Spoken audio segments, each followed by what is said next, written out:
Hi, everyone. I'm Elaine Quijano. It's good to be with you. Thank you for joining us. We are seeing more key changes inside the federal government as President Trump continues efforts to overturn President-elect Joe Biden's victory. Aiding him in that task is Attorney General William Barr. Today, he authorized federal prosecutors across the U.S. to pursue, quote, substantial allegations of voter irregularities before the 2020 election is certified. We should note there has been no evidence of widespread fraud. It's a change to the long-standing Justice Department policy meant to prevent the appearance of an investigation from impacting an election. The New York Times reports the move prompted the director of the DOJ's Election Crimes Branch to resign from his post within hours. It's not the only departure. We brought you the news Monday. President Trump fired Defense Secretary Mark Esper. It was a move Esper appeared to be expecting. He conducted an exit interview with the Military Times the day after Election Day in anticipation of his removal. The Pentagon's top policy official also resigned Tuesday. Politico reports that clears the way for a controversial retired brigadier general to take over Pentagon policy. Anthony Tata's nomination had been initially pulled this summer over Islamophobic tweets including calling President Barack Obama a, quote, terrorist leader. Another controversial pick could soon join the administration. On the same day, government scientists named the record 29th storm of the Atlantic hurricane season, the White House removed the official in charge of the federal program producing the next edition of the National Climate Assessment. The Washington Post reports the move may allow a meteorologist who has argued carbon dioxide is not a pollutant to take over the report. All these changes come just a little over 70 days until the next inauguration. While President Trump is resisting handing over the White House, President-elect Joe Biden says he is remaining confident about the transition. We are already beginning the transition. We're well underway. And the ability for the administration in any way by failure to recognize this our win does not change the dynamic at all in what we're able to do. There's one, as I said, one president at a time, and he will be president until January 20th. It would be nice to have it, but it's not critical. Ed O'Keefe and Tina Nguyen join me now. Ed is a CBS News political correspondent following President-elect Biden in Delaware, and Tina covers the White House for Politico. Welcome. Great to see you both. Ed, let me start with you. We are seeing Republicans both inside the Trump administration and in Congress speaking up in support of President Trump's efforts to overturn the election results. First, let's listen to a question to Secretary of State Mike Pompeo, then questions from our Nancy Cordes to Republican senators this afternoon. At what point does a delay hamper a smooth transition or pose a risk to national security? There will be a smooth transition to a second Trump administration. Have you spoken to Vice President Biden yet?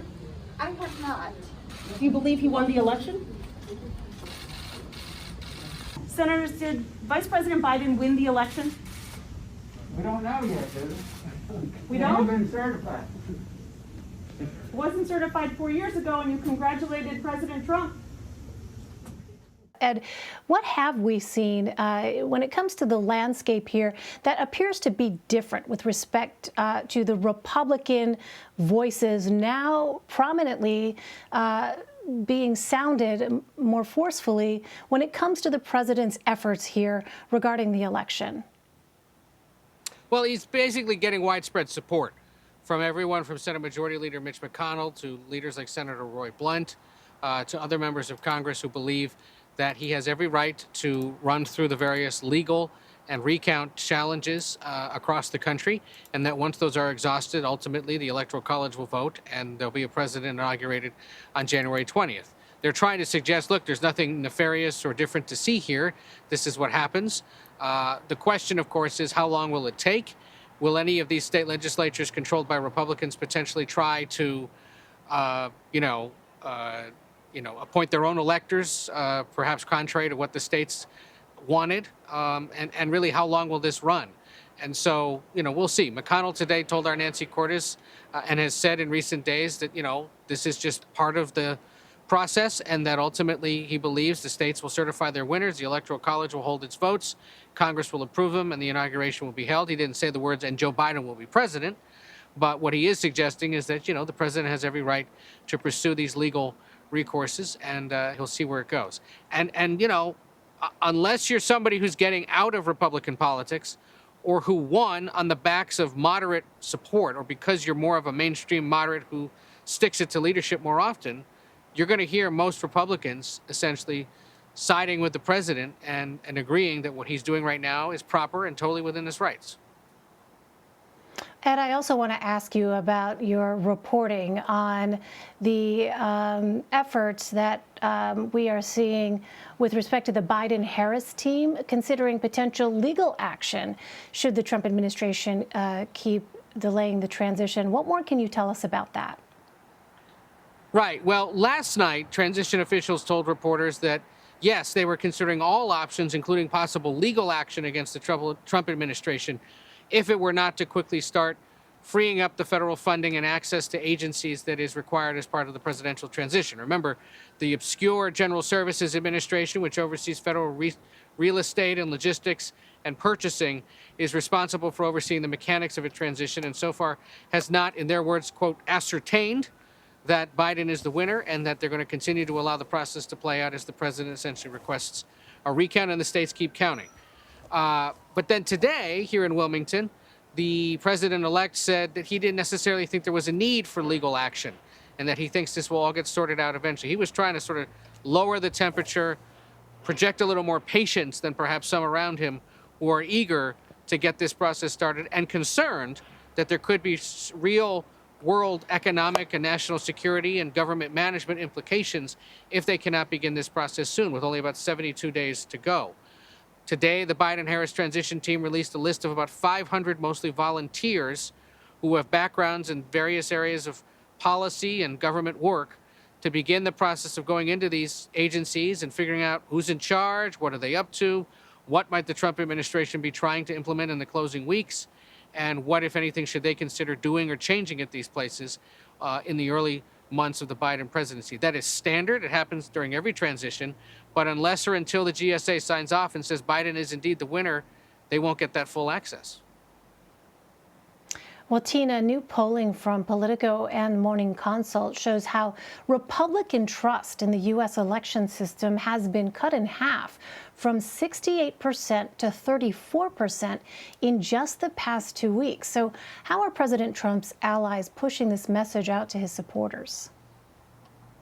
There has been a very well coordinated response from all sectors of the right-wing media, the right-wing political allies, the Republican Party themselves, to tell the American people, or at least the Republican base, look, the media called the presidential election too early for Biden. There's still these many votes left to be counted in these swing states. Fox News, why did they call Arizona so early? There's clearly some sort of plot going on here, and the fact that the media is saying Joe Biden's the president-elect, even though the calls from these decision desks are based in fairly solid factual reporting and numbers from the ground, by saying, oh, the media is on the side of the Democrats, they can start sowing seeds of doubt in the Republican electorate.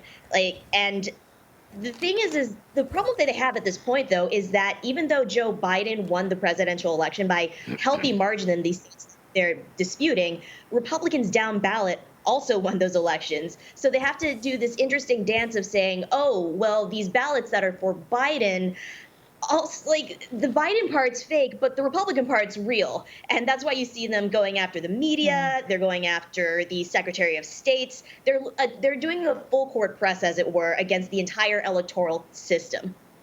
And as a result, who's going to listen to that and think, oh, okay, yeah, I still have faith in the system after that point? Right, right. I mean, these are themes that we've heard about now for some time. You know, Ed, I want to go back to something we talked a little bit about yesterday, and that is this transition process. Specifically, how is the Biden-Harris team approaching this process now, especially when you have this agency most Americans probably aren't familiar with called the GSA, the General Services Administration, that essentially has the keys to those secured offices. They get the money, right, to the transition teams. That isn't yet cooperating because they are waiting to see what happens with respect to some of these vote counts, correct? Can you just give us some of the nuts and bolts here? Because I think for a lot of folks, they may not realize, because this stuff usually takes place behind the scenes without a lot of kind of public notice.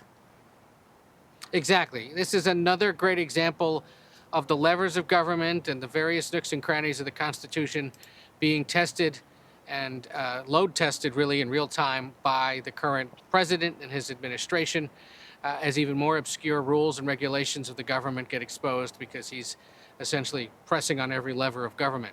And in this case, he's telling agencies, don't cooperate, don't allow them in yet. And most chiefly among them, GSA, to not necessarily ascertain the election. We don't know that the president's given a direct order to the agency, but for now, its administrator, Emily Murphy, is holding off and saying, you know, I'm not comfortable. I'm not yet at that position where I can do that. Doesn't mean it won't happen.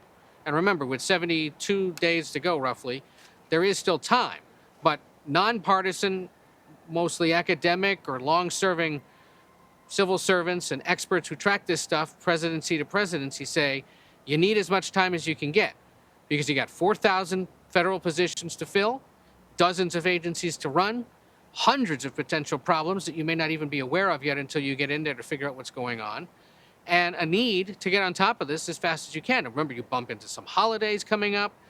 There'll be some other issues with, you know, getting background checks done on top appointees and whether or not they're really qualified for the jobs, and thousands of resumes to review. There's a lot of work to be done that's going to get held up the longer this goes on. But big picture, you're going to continue to see Biden trying to demonstrate day after day that he is thinking about and preparing to be president. Today, it was announcing that he's held 5 phone calls with world leaders around the world. Canadian Prime Minister Justin Trudeau, British Prime Minister Boris Johnson, the leader of Ireland, Germany, France, basically the big 5 you'd expect him to call. There'll likely be more in the coming days. And, you know, his team has pointed out that the lack of sign-off to get full access to these agencies means he can't get full access to the State Department to help with those calls, to get a sense of maybe what they should or shouldn't discuss, or if there's something that's worth bringing up to sort of touches on diplomatic sensitivities. They can't get access to secure facilities.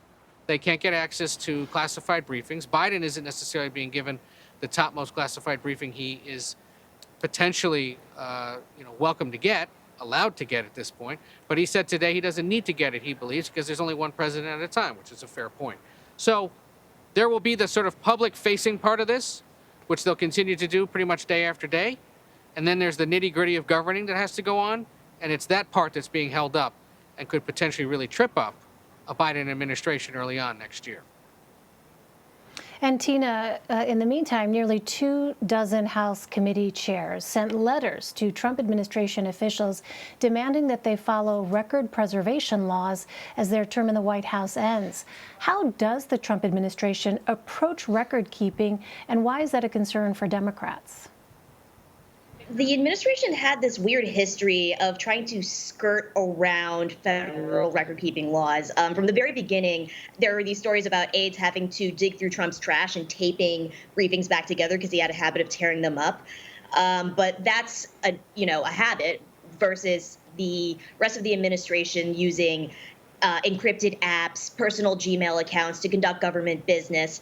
I think the House and committee chairs do have an interest in making sure that the rules are being adhered to. I mean, who knows what could have happened in those back channels? And this president has been known for using outside sources and advisors you probably shouldn't be using to conduct government business. So it's a legitimate concern. So many open questions as this transition process moves forward. Ed O'Keefe and Tina Nguyen, great to see you both. Thank you.